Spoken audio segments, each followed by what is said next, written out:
Mateo's truck creaked as it stopped in front of the abandoned house. 3 years had passed since his uncle Ramon died, and only now had he been able to travel from the capital to claim the inheritance. The property looked more deteriorated than he remembered. Broken windows, a garden overrun with weeds, and that feeling of abandonment that only comes from places where life stopped abruptly. "Mr. Herrera?" A female voice made him turn around. Mateo found himself face to face with a woman of about 60 years old, gray hair pulled back in a bun, flowered apron. Her eyes had that warmth that only develops in those who have seen much of the world. "I'm Mateo. You are Doña Carmen, your neighbor." She pointed toward a small but well-kept house on the other side of the path. "I knew your uncle well. He was a good man. Thank you. I've come to see what I can do with this property." Carmen nodded, but something in her expression changed. A shadow crossed her face. "Are you planning to stay long?" "I don't know yet. It depends on the condition of the house and—" Mateo paused, studying Carmen's expression. "Is there a problem I should know about?" "No, not exactly." Carmen wrung her hands. "It's just that, well, things have happened on this land. Your uncle never wanted to talk much about it." "What kind of things?"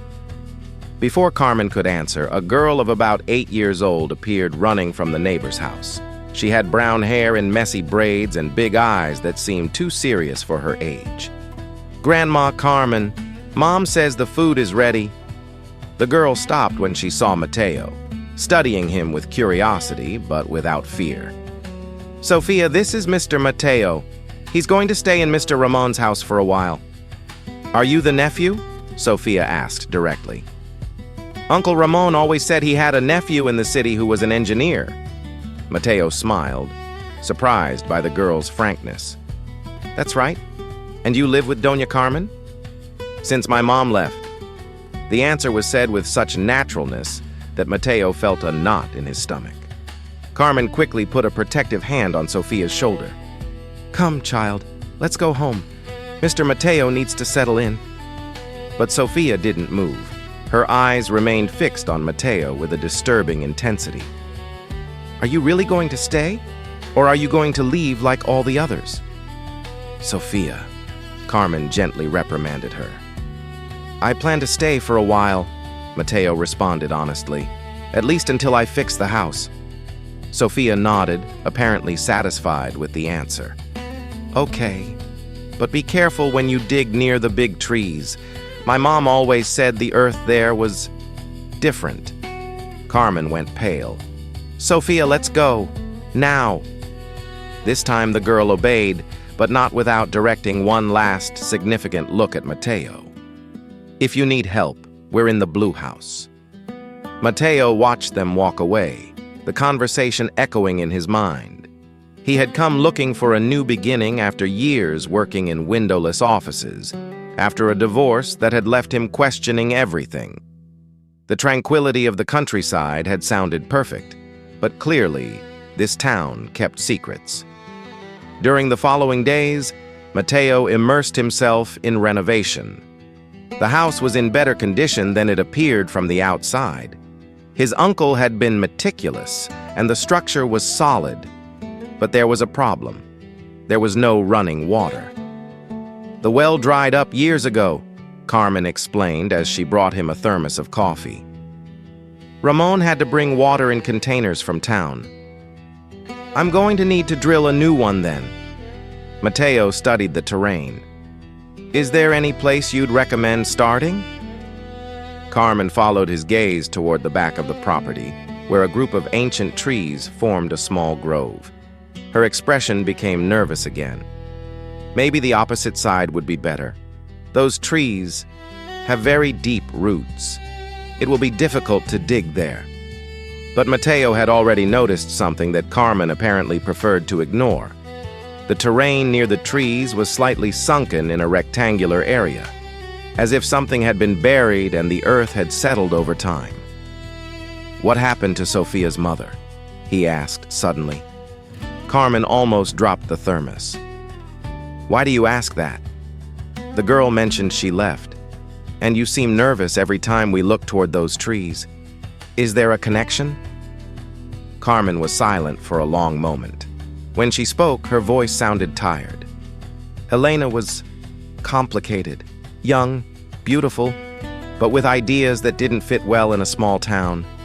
She had Sophia very young, unmarried. That was enough for people to talk." "And what happened to her?" "One night, 2 years ago, she simply disappeared. She left Sophia with me and went away. At least, that's what everyone assumed." "Assumed?"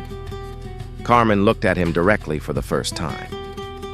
"They never found a note. She never took clothes.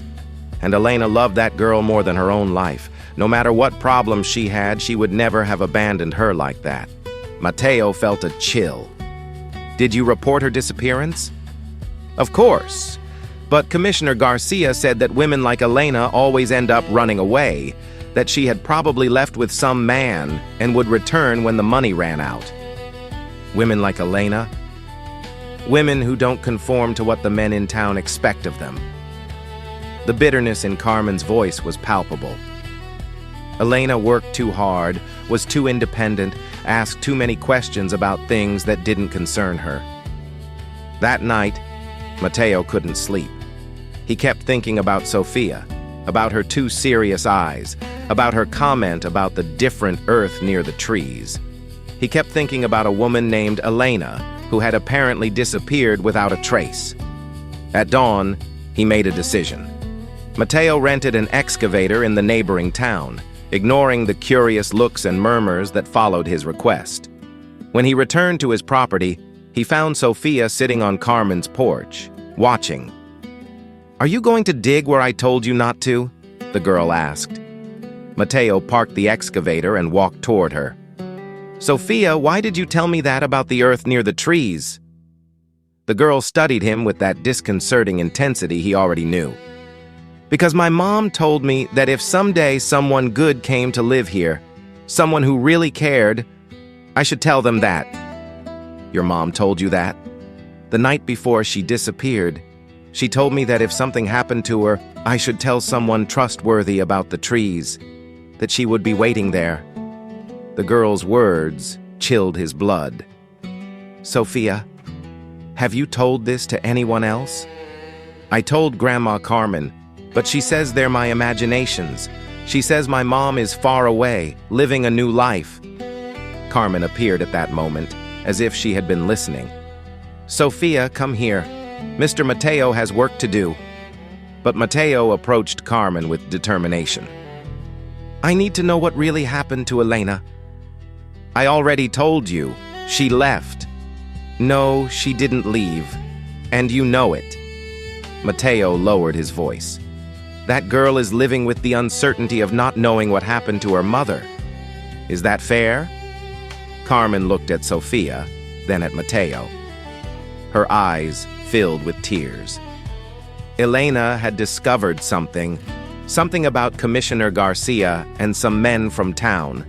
Money that was disappearing from municipal funds, lands that were being sold at ridiculously low prices to certain buyers. Corruption? Elena worked at the municipality. She kept the books. She was too honest for her own good. The night she disappeared, she had come home very agitated. She said she had proof, that she could finally prove what was happening. And then? Then nothing. The next morning, Sophia was alone at home, crying. Elena never came back. Mateo felt the pieces starting to fit together. "Where are those proofs?" Elena hid them. She said she had put them in a place where they would be safe until she could deliver them to the right authorities. The right authorities? She had contacted an investigative journalist in the capital. She was going to meet with him the next day. Mateo looked toward the trees at the back of his property. "Carmen, I need you to tell me the truth. Do you think Elena is buried there?" Carmen closed her eyes. "God forgive me, but yes. I think someone killed her to silence her, and I think they buried her on your property. Because they knew it was abandoned. Why didn't you tell me before? Because I'm afraid. Because whoever did this is still here, still in power, and because I have to protect Sophia. Mateo nodded, understanding. I'm going to dig. And when I find what I think I'm going to find, we're going to make sure Elena finally gets justice. The excavation began at noon. Mateo had decided to work alone, without unnecessary witnesses. Carmen kept Sophia inside the house, but he could feel the girl's eyes from the window. 2 meters deep. Nothing but earth and roots. 2.5 meters. His shovel hit something solid. Mateo stopped, his heart pounding in his chest. With trembling hands, he moved more earth aside, revealing what appeared to be decomposed fabric. His stomach churned, but he continued digging carefully. It wasn't just fabric. It was clothing. And inside the clothing, "My God," he whispered. There weren't just bones. There was something else. A plastic bag sealed and apparently intact after 2 years underground. Inside, he could see papers, photographs, something that looked like a compact disc. The evidence Elena had hidden. Mateo sat on the edge of the hole, trying to process what he had just confirmed. Elena hadn't fled. Elena had been murdered and buried here, along with the evidence that would have exposed the corruption in town. But now he had a bigger problem. What to do with this information? If Carmen was right, and those responsible were still in positions of power, reporting this to local authorities could be dangerous. "Did you find her?" Mateo startled.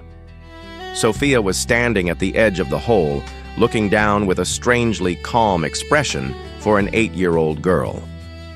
"Sophia, you shouldn't be here." "It's my mom, isn't it?" Mateo didn't know what to answer. How do you explain to a child that her mother had been murdered and buried like a dirty secret? "Can you go get Carmen? Tell her I need to talk to her, urgent."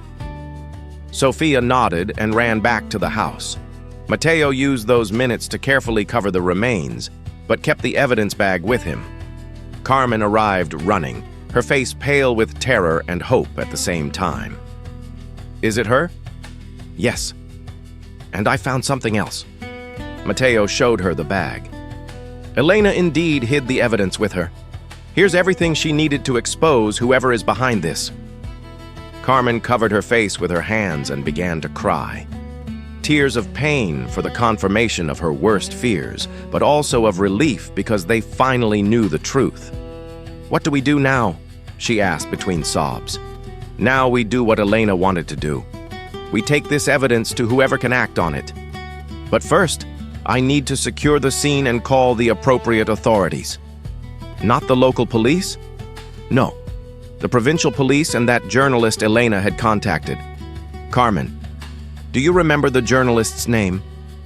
"Miguel Herrera, from the newspaper La Verdad." Mateo stopped. "Herrera? Miguel Herrera?" "Yes, why?" A bitter smile crossed Mateo's face. "Because Miguel Herrera is my first cousin." That night, Mateo called Miguel from his cell phone, making sure to be far from prying ears. "Mateo? Brother, how are you? It's been years since we talked." "Miguel, I need your help, and I think I have information about a case you were working on 2 years ago." "What case?" "A woman named Elena Vasquez. She had contacted you about corruption in a town called San Rafael." The silence on the other end was long. "Mateo, where exactly are you?" "In San Rafael? I inherited a property here." "Jesus, Mary, and Joseph, Elena Vasquez never made it to the appointment with me. She disappeared the night before. I always suspected something bad had happened to her, but I could never prove it." "You don't need to suspect anymore. I found her, buried on my property along with all the evidence she had collected." "Are you sure?" "Completely. Miguel, I think they killed this woman to silence her. And I think we need to act fast before whoever is responsible realizes we found her. Give me until noon tomorrow. I'm coming there with a team from the provincial police. Don't touch anything else, don't talk to anyone, and please be careful. There's something else." Elena left an 8-year-old daughter, a girl named Sophia who has been living with a neighbor for these 2 years, believing her mother abandoned her. My God. Is the girl okay? Mateo looked toward Carmen's house, where he could see Sophia's small silhouette in the window. She's incredibly strong, but she deserves to know the truth about her mother. She deserves to know that Elena didn't abandon her, that she loved her so much she died trying to do the right thing. We're going to make sure that happens. After hanging up, Mateo stayed outside for a long time, looking at the stars. In less than a week, his life had completely changed. He had come here looking for a new beginning, and instead had become the instrument of justice for a woman he never knew but already deeply admired. Miguel arrived at noon the next day with a complete team: 2 provincial police detectives, a forensic photographer, and a medical examiner. Carmen kept Sophia busy while they worked, but Mateo could see the tension throughout the town. The news had leaked. Strange cars parked outside the abandoned property, men in suits who clearly weren't from the area. People began to put 2 and 2 together. "Can you explain to me exactly how you decided to dig right here?" asked Detective Morales as they documented the remains. Mateo told the complete story: Sophia's comments, Carmen's evasiveness, the suspicious depression in the terrain. He deliberately omitted any direct mention of his suspicions about corrupt local authorities. "And you found this along with the remains." Morales held the evidence bag, now open. Its contents had confirmed all fears: photographs of altered municipal documents, audio recordings of compromising conversations, and a detailed list of illegal transactions involving municipal lands sold at ridiculous prices. "The name that appears most frequently is Commissioner Garcia," said Miguel, reviewing the documents, "and a man named Torres, who apparently is the largest landowner in the region." "Torres," Mateo murmured. "Carmen mentioned that name. In what context?" Before Mateo could answer, a local police car stopped abruptly outside the property. A heavy-set man, about 50 years old, emerged from the vehicle. His uniform was impeccable, but his face showed poorly disguised panic. "Commissioner Garcia," Miguel whispered to Mateo. Garcia approached with determined steps, but Mateo noticed his hands were trembling slightly. "Detective Morales, I'm Commissioner Garcia. I wasn't notified of this operation in my jurisdiction. What's the procedure here?" Morales straightened up. "Commissioner, we're investigating a possible homicide. Appropriate procedures have been followed through provincial channels." "Homicide? Who are we talking about?" "Elena Vasquez." Garcia's face visibly paled. "Elena Vasquez disappeared voluntarily 2 years ago. I filed the case after a thorough investigation." "Well, apparently your investigation wasn't so thorough." Morales gestured toward the excavation. "The remains have been preliminarily identified as those of Miss Vasquez, and there's evidence she was a victim of homicide." Garcia looked toward the excavation, then toward the documents Miguel had in his hands. His expression went from feigned confusion to something much more dangerous. "Those documents, where did they come from?" "They were found with the remains," Morales responded. "Apparently the victim had been collecting evidence of certain irregularities before her death." Garcia took a step toward Miguel, but Morales interposed himself. "I think it would be appropriate for you to come with us to answer some questions, Commissioner." "Are you arresting me?" "For now, we just want a statement. But I suggest you cooperate fully." Mateo watched the scene unfold, feeling a mixture of satisfaction and sadness. Justice for Elena, but at what cost? This town would crumble when the truth came out completely. That night, after Garcia was taken away and Elena's remains were transported for official autopsy, Carmen finally told Sophia the whole truth. Mateo was present at Carmen's request. "I think after everything you've done for us, you deserve to be here," she had said, Sophia received the news with a calm that broke Mateo's heart. No crying, no hysteria, just a small head nodding and a question that demonstrated devastating wisdom for her 8 years. "Does this mean my mom didn't abandon me?" "No, my love." Carmen hugged her. "Your mom loved you more than anything in the world. She died trying to do something good and right." "And Mr. Mateo found her because he came to help us?" Mateo felt words getting stuck in his throat. "I came here by chance, Sophia, but your mom led me to her, and I think she wanted you to know the truth." Sophia approached him and, without saying a word, curled up against his side. Mateo felt something he hadn't felt in years, the weight and responsibility of being needed by someone else. "Are you going to stay?" Sophia asked in a low voice. Mateo looked at Carmen over the girl's head. The older woman had tears in her eyes, but also something like hope. "Yes," he responded, surprising himself with the firmness of his decision. "I'm going to stay." The following months passed in a whirlwind of legal and emotional activity.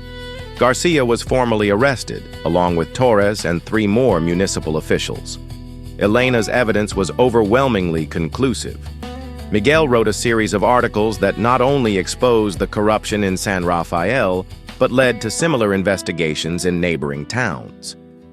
But for Mateo, the most important thing was what he was building day by day. His routine had completely transformed. Mornings began with Sophia knocking on his door, asking if she could help him with any project of the day. The girl had a genuine fascination with his construction and renovation work, and Mateo discovered he had infinite patience to answer her constant questions. "Why do we need to make the foundation so deep?" Sophia asked one day as they rebuilt the front porch. "Because the foundations have to be strong enough to support everything we build on top," Mateo explained, adjusting her small construction helmet. "If the foundations are weak, it doesn't matter how beautiful the house is on top." "Like families," Sophia said with that insight that constantly surprised him. "Like families?" "Well, you and Grandma Carmen and I are like foundations now. If we're strong together, we can build a real family on top." Mateo stopped, hammer in hand, looking at this extraordinary girl who had accidentally reformulated his entire life philosophy in a casual observation. "Is that what we are? A family?" Sophia looked at him as if it were the most obvious question in the world. "Of course. You fix things, Grandma Carmen cooks and worries, and I help and ask questions. That's what families do." That night, Mateo stayed awake thinking about Sophia's words. In the last 6 months, he had found something he didn't know he was looking for. Not just a purpose, but a real home. A place where he belonged not just as the landowner, but as an integral part of something bigger. The trial of Garcia and his accomplices was a spectacle. Miguel had done his job well. The story had gained national attention. But for Mateo, the most important moment wasn't when they declared the men who had killed Elena guilty, but when Sophia took the stand as a witness. The girl, now 9 years old, spoke clearly about her mother's last days, about the conversations she had heard, about the fear in Elena's eyes the night she disappeared. "My mom told me that if something happened to her, I should tell the truth about what I knew," Sophia testified with a firm voice. "She told me that the truth always finds a way to come to light, but sometimes it needs help." After the testimony, Mateo found Sophia in the courthouse hallway, sitting on a bench, swinging her legs. "How do you feel?" he asked, sitting next to her. "Relieved," she responded without hesitation. "Now everyone knows my mom was brave. She wasn't a bad woman who abandoned me. She was brave and died doing the right thing." That's exactly what she was. "Do you think she'd be proud of us? Of what we've built?" Mateo felt that familiar pang in his chest, that mixture of love and responsibility he had learned to associate with Sophia. I think she'd be incredibly proud of you, and I think she'd be happy that you found a family that loves you. Do you love me? Sophia asked directly, as she always did. Yes, Sophia. I love you as if you were my own daughter. And do you love Grandma Carmen? That was a more complicated question, one Mateo had been avoiding facing directly. In recent months, his relationship with Carmen had evolved beyond collaboration in caring for Sophia. There were long conversations on the porch after Sophia fell asleep. There were moments when their hands brushed while cooking together. There was a familiarity and comfort that felt like something he had been waiting for his whole life without knowing it. I love Carmen too, he finally admitted, but it's different. Different how? It's complicated, Sophia. The girl sighed dramatically. Adults always say things are complicated when they're really simple. That night, after Sophia fell asleep, Mateo and Carmen sat on the rebuilt porch, sharing a cup of tea as they had done so many nights. Sophia asked me a question today, Mateo finally said. Just one? That girl asks 1,000 questions a day. She asked me if I love you. Carmen remained still, her cup suspended halfway to her lips. And what did you tell her? I told her the truth. That yes. Carmen set the cup on the small table between them. Mateo, let me finish. He turned to look at her directly. Carmen, in these months with you and Sophia, I've found something I didn't know I was missing. It's not just that we've created a family. It's that we've created the right family. I'm 62 years old, Carmen said softly, and I'm 38. So what? And I have a granddaughter to raise. A granddaughter I already love as my own. And you've had a life in the city, a career, a life that left me empty. Carmen, look at me. He waited until she raised her eyes. I'm not here because I don't have other options. I'm here because this is the right place with the right people. Carmen remained silent for a long moment. Are you sure it's not just gratitude? You've done so much for us. It's not gratitude. It's love. I love the way you care for Sophia without smothering her. I love how you make me coffee exactly how I like it without me ever having told you how I like it. I love our nightly conversations and the way you laugh at my bad jokes. Your jokes are terrible. See? That's what I love. That you're honest with me. Carmen smiled, and Mateo saw tears in her eyes. Mateo, I too. These months have been the happiest I've had in years. But I'm afraid. Afraid of what? That you'll wake up one day and realize you sacrificed too much. That you could have had your own children, a young wife, a different life. Mateo got up from his chair and approached Carmen, taking her hands in his. Carmen, I have children. I have a daughter who asks 1,000 questions a day and teaches me something new about courage every day. I have a wife who knows me better after 6 months than my ex-wife after 5 years. I have the life I want. The only question is if you want it too. Carmen closed her eyes, tears running down her cheeks. Of course I want it, but... There are no buts. There's only yes or no. Yes, she whispered. Yes, I want this life with you. Mateo leaned in and kissed her, soft and tender, sealing a promise they had both been feeling grow for months. What are we going to tell Sophia? Carmen asked against his lips. I think Sophia already knows. That girl sees things it takes us months to realize. As if summoned by the mention of her name, Sophia's voice came from her bedroom window. Finally! I thought you'd never realize you liked each other. Mateo and Carmen separated, laughing. Were you spying, young lady? Carmen shouted. I wasn't spying, I was just observing from my window, which happens to look out onto the porch. Come here, little spy, Mateo said. Sophia appeared on the porch in a nightgown and slippers, with a huge smile. Does this mean you're going to be my dad officially now? Would you like that? Mateo asked. I'd love it, But first you have to ask me properly. Ask you what properly? Ask for my hand. Well, not my hand, but ask permission to marry Grandma Carmen and adopt. No, wait. Not adopt because I'm not an orphan. How does this work? Carmen was laughing so hard she couldn't speak. Sophia, Mateo said solemnly, kneeling in front of her, would you give me your blessing to marry your grandmother and be an official part of this family? Sophia pretended to consider it seriously. Do you promise to keep teaching me about construction? I promise. And do you promise to make pancakes on Sundays? I promise. And do you promise never, ever to abandon us no matter what? The question hit him like a punch. This girl who had been abandoned once through circumstances beyond her control needed that security more than anything else. Sophia, I promise I'm going to be here with you both, every day for the rest of my life, no matter what. Then yes, you have my blessing.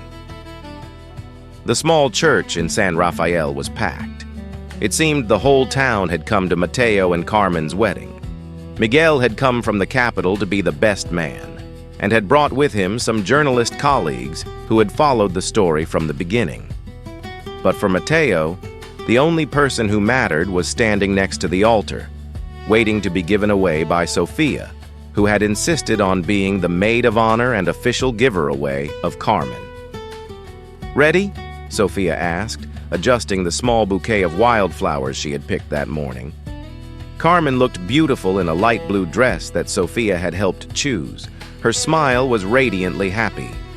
Ready, Carmen responded. Mateo watched them walk down the aisle toward him and felt his heart could explode with happiness.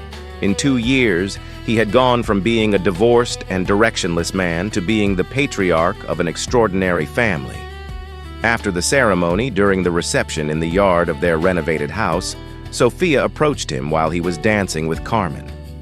May I cut in? The girl asked formally. Of course, miss, Mateo responded, making an exaggerated bow. While Sophia and Carmen danced, Mateo looked around the yard filled with neighbors, friends, and the new extended family they had built.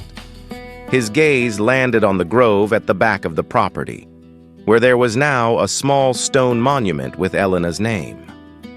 Thank you, he murmured in the direction of the monument. Thank you for leading me to them. A gentle breeze moved the leaves of the trees, and Mateo chose to interpret it as a response. Sophia ran toward him, interrupting his thoughts. Papa Mateo, Grandma Carmen says we can start building my treehouse next week. Is it true? It's true, he responded, lifting his daughter in his arms. But first we have to finish installing the irrigation system for the garden. Can I help? Of course. You can always help. While Sophia chattered excitedly about the plans for the treehouse, Mateo felt Carmen's hand slip into his. What are you thinking about? His wife asked him. About how strange destiny is. I came here looking for water and found a family. Carmen stood on tiptoe and kissed him softly. You found what you needed to find. We all did. The sun set over San Rafael, painting the sky orange and pink. In the distance, you could hear the sound of the town's children playing and the murmur of happy conversations from the celebration. Mateo Herrera, who had arrived in this town as a lost man, stood looking toward the future with his complete family by his side, knowing that Elena Vasquez finally rested in peace and that her daughter would grow up knowing the value of love, truth, and justice. He had dug searching for water, but had found something much more valuable, a home.